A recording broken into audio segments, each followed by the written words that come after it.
Hi friends, welcome to my channel. ఈరోజటి video చాలా ఇంట్రెస్టింగ్గా ఉందండి. వీడియోని ఎక్కడ స్కిప్ చేయకుండా ఎండ్ వరకు చూసేయండి ప్లీజ్ అండి. మీ సపోర్ట్ని నాకు తెలియజేయడానికి ఛానల్ని సబ్స్క్రైబ్ చేసుకోవడం మాత్రం మర్చిపోవద్దండి.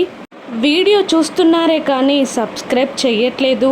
సబ్స్క్రైబ్ చేసి మీ సపోర్ట్ని నాకు తెలియజేయండి. ఇక జగదాత్రి అదోలా ఉన్న కేదార్ని పలకరిస్తూ ఏమైంది కేదార్, ఎందుకు అలా ఉన్నావు అని అడుగుతూ ఉంటుంది. ఇక కేదార్ ఇలా అంటూ ఉంటాడు, నాకు చాలా బాధగా ఉంది దాత్రి అని అంటూ ఉంటాడు కేదార్.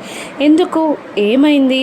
బామ్మగారు మన పెళ్లి విషయం బయట పెడతారనా అని దాత్రి అడుగుతుండగా, అది కాదు, నేను చిన్నప్పటి నుండి కష్టాలే పడ్డాను. ఇప్పుడు నాకంటూ ఒక కుటుంబం రాబోతుంది అనుకున్నాను. ఆ కష్టాల నుండి బయటపడడానికి, నా కుటుంబం నాకు దగ్గర కావడానికి నా స్నేహితురాలు నాకు హెల్ప్ చేస్తుందని సంతోషపడ్డాను. కానీ ఆ హెల్పింగ్ నేచర్ వల్ల తనకి కష్టాలు వస్తాయని నేను అనుకోలేదు. నాకు చేసిన హెల్ప్ వల్ల తను అవమాన పాలవుతుందని నేను అనుకోలేదు. నాకు చాలా బాధగా ఉంది అని కేదార్ అంటూ ఉంటాడు. ఏమైంది, ఎందుకు అలా మాట్లాడుతున్నావు, అసలు ఏమైంది ఇప్పుడు అని దాత్రి అడుగుతూ ఉంటుంది. ఈరోజు చూసావా, అందరూ మన పెళ్ళి గుచ్చి నిన్ను గుచ్చి ప్రశ్నలు వేస్తున్నారు. ఇక మనకు పెళ్ళి కాలేదని, నువ్వు అబద్ధాలు ఆడుతున్నావని నిన్ను చాలా అవమానిస్తున్నారు. అంతేకాదు ఇవాళ ఏకంగా నా ప్లేట్లో నిన్ను తినమన్నారు. నా ఎంగిలి నువ్వు తిన్నావు, పాపం కదా. ఎంతైనా నా వల్ల నువ్వు బాధలు పడుతున్నావు కదా, నాకు ఇది నచ్చట్లేదు దాత్రి. ఇక చెప్పేద్దామా, ఏదైతే అదైంది. వాళ్ళు అర్థం చేసుకోకపోతే నా తలరా తింతే అనుకుంటానే, కానీ నా వల్ల నువ్వు కష్టాలు అనుభవించడం నాకు నచ్చట్లేదు దాత్రి అని కేదార్ అంటూ ఉంటాడు. నీకేమైనా పిచ్చి పట్టిందా కేదార్, ఎందుకు అలా మాట్లాడుతున్నావు? నేనేం కష్టాలు అనుభవించట్లేదు. అయినా నువ్వు కూడా నాకు చాలా సపోర్టివ్గా నిలుస్తావే తప్ప నన్ను కష్టాలు పెట్టాలని నీకుండదు. ఇక ఏం జరగదు. నీ కుటుంబానికి నువ్వు దగ్గరవుతావు. ఆ తర్వాత చూడు నువ్వెంత హ్యాపీగా ఉంటావో. మనం వీళ్ళు పెట్టే పరీక్షల నుండి మంచిగా బయటపడాలి. నువ్వు సుధాకర్ మామయ్య కొడుకు అని మనం నిరూపించాలి. ఆ తర్వాత నీ ఇష్టం అని అంటూ ఉంటుంది దాత్రి. గుడ్ నైట్ కేదార్, ఏమీ ఆలోచించకుండా పడుకో. రేపు చరణ్ని ఇన్వెస్టిగేషన్ చేయడానికి ఆ అమ్మాయి దగ్గరికి వెళ్ళాలి. ఇక ఆ మర్డర్ కేసు సాల్వ్ అవ్వాలి.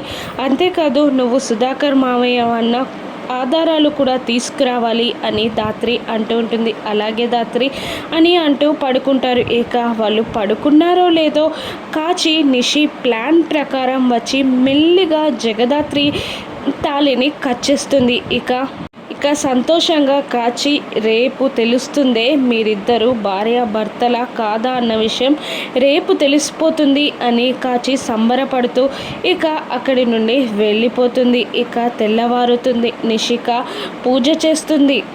ఇక నిషిక పూజ చేయడం అందరూ, ఇంట్లో వాళ్ళందరూ, కౌశికి, వైజయంతి అందరూ షాక్ అవుతూ ఉంటారు. ఇక బామ్మగారు, అబ్బో ఎంత మంచి అలవాట్లున్నాయమ్మా నీకు, పొద్దున్నే లేచి పూజ చేస్తున్నావన్నమాట అని నిషికాని మెచ్చుకుంటూ ఉంటుంది. అవును బామ్మగారు, ఇక పూజ చేస్తే ఇంటికి మంచిదంటారు కదా అని అంటూ ఉంటుంది నిషిక. ఇక అప్పుడే జగదాత్రి కూడా కిందికి వస్తూ ఉంటుంది. ఇక ఈరోజు నీ చెల్లి నిషిక పూజ చేసిందమ్మా, ఇంత లేటుగా నన్ను లేవడం అని జగదాత్రిని తిడుతూ ఉంటుంది ఆ బామ్మగారు. ఇక జగదాత్రి చాలా అనుమానంగా చూస్తూ ఉంటుంది నిషికాని. ఇక సామ్రాజ్యం, అదే బామ్మగారు ఇలా అంటూ ఉంటారు నిషికాని. ఇక ఒక కొంచెం దేవుని కుంకుమని తనకివ్వమ్మ, మీ అక్కకివ్వు. ఇక తను పుస్తలకి పెట్టుకుంటుంది.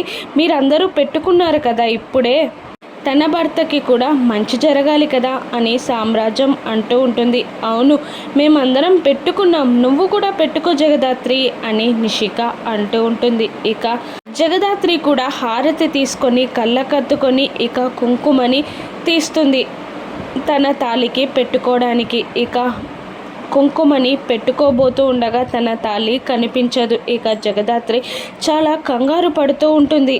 తాళి మిస్ అయినందుకు. జగదాత్రి కంగారుని చూస్తూ కౌశికి ఏమైంది జగదాత్రి అని అడుగుతూ ఉండగా, ఇక ఏం లేదు వదిన, నా తాళి కనిపించట్లేదు అని కంగారుగా చెప్తూ ఉంటుంది జగదాత్రి. అవునా, ఎంత పెద్ద అపశకునం ఇది అని సామ్రాజ్యం అంటూ ఉంటుంది.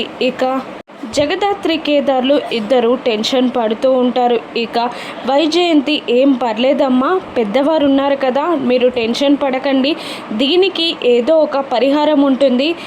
పిన్ని చెప్పు, ఏదో పరిహారం ఉంటుంది కదా, అలా చూస్తున్నావేంటి, ఆ పిల్లలిద్దరూ కంగారు పడుతుండగా అని అంటూ ఉంటుంది వైజయంతి సామ్రాజ్యాన్ని. ఇక ఇలా అంటూ ఉంటుంది సామ్రాజ్యం, చెప్తాను అని అంటుండగా జగదాత్రి ఇలా అంటూ ఉంటుంది, చెప్పండి బామ్మగారు, ఏదైనా చేస్తాం, ఏ పూజ అయినా నేను చేస్తాను అని జగదాత్రి అంటుండగా, పెద్ద పెద్ద పూజలేమీ అవసరం లేదమ్మా, ఒక్క చిన్న పని ఉండాది, అది చేస్తే చాలు అని అంటూ ఉంటుంది ఆ బామ్మగారు. ఇక ఏంటో చెప్పండి అని జగదాత్రి అడుగుతూ ఉండగా, ఇక దేవుని గుళ్ళోకి వెళ్ళి సామ్రాజ్యం ఒక పసుపు తాడికి పసుపు కొమ్మును కట్టుకొని వస్తుంది. ఇక అది చూసి జగదాత్రి కేదార్ ఇద్దరు షాక్ అవుతూ ఉంటారు. సామ్రాజ్యం ఇలా అంటుంటుంది, నీ తాళి కనబడే వరకు ఇది వేసుకుంటే చాలమ్మా అని అంటూ ఉంటుంది. ఇక జగదాత్రి ఆ పసుపు తాడుని తీసుకోబోతూ ఉండగా, ఏంటమ్మి అలా పసుపు తాడుని నువ్వే తీసుకొని వేసుకుంటావా, ఆ గుళ్ళో వేసుకున్నట్టు అలా కాదు, నీ భర్త కట్టాలి అని అంటూ, ఇదిగో అబ్బి నీ పెళ్ళాం మెడలో తాళి కట్టు అని అనేస్తుంది సామ్రాజ్యం. ఇక కేదార్ ఆ పసుపు తాడుని తీసుకుంటాడు. ఇక జగదాత్రిని చూస్తూ ఉంటాడు. ఇక జగదాత్రి చాలా కంగారు పడుతూ ఉంటుంది, ఏం చేయాలా అని. నిషిక మాత్రం మనసులో ఇలా అనుకుంటూ ఉంటుంది, ఇక చూడండి ఇప్పుడు ఎలా మీరు తప్పించుకుంటారో నేను చూస్తాను అని నిషిక మనసులో అనుకుంటూ ఉంటుంది. ఇక కేదార్ మెల్లిగా ఒక్కొక్క అడుగు జగదాత్రి ముందుకు వేస్తుండగా కేదార్కి జగదాత్రికి గుండెలు జారిపోతూ ఉంటాయి. ఈ పరిస్థితి నుండి ఎలా తప్పించుకోవాలి అని టెన్షన్ పడుతూ ఉంటారు. ఇక పాపం జగదాత్రి సైలెంట్గానే ఉండిపోతుంది. ఇక కేదార్ జగదాత్రి మెడలో తాళి కట్టబోతూ ఇక ఆ తాళిని విసిరేసి, లేదక్క నేను కట్టలేను, మా ఇద్దరికి పెళ్ళవ్వలేదు అని చెప్పేస్తాడు. ఇక దాంతో కౌశికి, ఎంత అబద్ధం ఆడారు, ఎంతమందిని మోసం చేశారు, ఎంత నమ్మక ద్రోహం చేశారు, ఇక మీరు ఇంట్లో ఉండడానికి వీల్లేదు అని కౌశికి తేల్చి చెప్పేస్తుంది. అప్పుడు అది కాదక్క అని కేదార్ ఏదో చెప్పబోతూ ఉండగా కౌశికి కేదార్ని చెంప మీద నుండి ఒక్కటి కొడుతుంది. ఇక మీకు మాట్లాడే అర్హత లేదు, మీరు వెళ్ళిపోండి అని అంటూ ఉంటుంది. ఇక నిషిక వాళ్ళిద్దరిని మెడబట్టుకొని బయటకి గెంటేస్తుంది. ఇక అబ్బా ఎంత బాగుంది కళ అని నిషిక కళలో నుండి బయటపడుతుంది. ఇదంతా రాత్రి నిషిక కన్న కళ.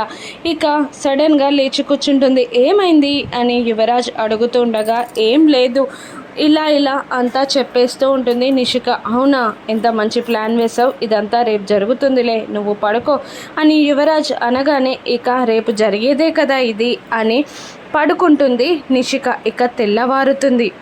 ప్లాన్ ప్రకారమే ఇక నిషిక పూజ చేస్తుంది. ఇక అందరూ తమ తాలిబొట్లకి కుంకుమ పెట్టుకుంటారు. ఇక జగదాత్రి కూడా కిందికి దిగి వస్తూ ఉంటుంది. ఇక జగదాత్రిని చూస్తూ, రావే రావే, ఇక ఇంట్లో నుండి ఇటు నుండి ఇటే బయటికి కెంటేస్తాను రా అని మనసులో నిషిక అనుకుంటూ ఉంటుంది. ఇక జగదాత్రి కిందికి రాగానే బామ్మగారు కూడా ఇలా అంటూ ఉంటారు, అమ్మి నిషిక మీ అక్కకి కూడా కుంకుమనివ్వు, తను కూడా తాలిబొట్టుకి కుంకుమ పెట్టుకుంటుంది అనగానే, ఇక తీసుకో జగదాత్రి అని అంటూ ఉంటుంది నిషిక. ఇక జగదాత్రి హారతిని తీసుకొని కుంకుమని తీసుకొని ఇక తన తాలిబొట్టు బయటికి తీసి మరీ కుంకుమ బొట్టు పెట్టుకుంటుంది. ఇక అది చూసి, అదే జగదాత్రి మెడలో తాళిని చూసి కాచి, వైజయంతి, బామ్మగారు, నిషిక అందరూ షాక్ అయి అలాగే చూస్తూ ఉండిపోతారు. ఇక నిషిక అదేంటి నీ మెడలో తాళుండేంటి అని నిషిక కంగారు పడుతూ అడుగుతూ ఉంటుంది. ఇక జగదాత్రి అదేంటి అలా మాట్లాడుతున్నావు, నాకు పెళ్ళైంది కదా, నా మెడలో తాళుంటుంది కదా, అంటే నా తాళిని ఏదైనా చేయడానికి నువ్వు ప్లాన్ చేసావా అని అంటూ ఉంటుంది జగదాత్రి. చాచా నేనెందుకు చేస్తాను, నేనేం చేస్తాను అని మాట మారుస్తూ ఉంటుంది నిషిక. ఇక రాత్రి అసలు ఏం జరిగిందంటే కాచి తాళిని కట్ చేస్తుంది. అప్పుడు కాచి రావడం, జగదాత్రి అడుగుల సౌండ్ వింటుంది. ఎందుకో ఎవరో వస్తున్నారు అని సైలెంట్గా ఉంటుంది. కాచి రావడం, తన మెడలోని తాళి కట్ చేసి అక్కడే బెడ్ కింద పడేయడం అంతా జగదాత్రి మెలకుగా ఉన్నప్పుడే జరుగుతుంది. ఇక ఎంత పని చేశారు, ఇక నా తాళినే కట్ చేస్తారా? మా ప్లాన్ ప్రకారం సుధాకర్ మామయ్య కొడుకు కేదార్ అని నిరూపించే వరకు మీ ఆటలేవి నేను సాగనివ్వను, రేపు చూస్తాను మీ సంగతి అని అనుకొని ఇక ఆ రాత్రిపూటే కాచి కట్ చేసిన తాళిని మళ్ళీ సెట్ చేసుకొని జగదాత్రి మెడలో వేసుకుంటుంది. ఇక పాపం ఇదంతా తెలియక ఈరోజు జగదాత్రిని బయటికి గెంటేస్తామని వాళ్ళు కలలు కంటూ ఉంటారు. ఇక ప్లాన్ బిడిసి కొట్టడంతో అందరూ ఎలా జరిగింది అని అనుకుంటూ ఉంటారు. కాచి నిజంగానే నువ్వు తాళి కట్ చేసావా అని నిషి అడుగుతుండగా కట్ చేసే వచ్చాను నేను అని అంటూ ఉంటుంది కాచి. ఇక ఏదో పోలే అమ్మి, ఏదో ఒకటి జరిగింది అని వాళ్ళందరూ ఊరుకుంటారు. ఇక చరణ్ చెప్పిన అమ్మాయి అడ్రస్ ఇంటికి ఇక జగదాత్రి, కేదార్ ఇద్దరు జేడీకేడి వేషాల్లో అక్కడికి వెళ్తారు. ఇక డోర్ బెల్ కొడుతూ ఉంటారు. ఇక డోర్ తీస్తుంది అమ్మాయి. ఎవరు మీరు అని అడుగుతూ ఉంటుంది. ఇక మేము పోలీస్ ఆఫీసర్ చరణ్ కేసులో నిన్ను ఇన్వెస్టిగేషన్ చేయడానికి వచ్చాం అని అంటుండగా కంగారు పడుతూ ఉంటుంది ఆవిడ, ఆ అమ్మాయి. ఇక ఎందుకంత కంగారు, ఏమైంది నీకు ఇప్పుడు, మేమేం అనకముందే నువ్వెందుకంత కంగారు పడుతున్నావు అని జగదాత్రి అడుగుతుంటుంది. అది ఏం లేదు అని అంటూ ఉంటుంది ఆ పిల్ల. ఇక ఆమెని కరెక్ట్గా ఇన్వెస్టిగేషన్ చేసి ఇక జగదాత్రి చరణ్ ఆ మర్డర్ చెయ్యలేదని చరణ్ని ఆ కేసు నుండి బయటికి తీసుకురాగలుగుతుందా? కళ్యాణ్ ఎందుకు అబద్ధాలు చెప్తున్నాడో కనుక్కోగలుగుతుందా? రాను ఎపిసోడ్స్లో చూద్దాం. Thank you for watching.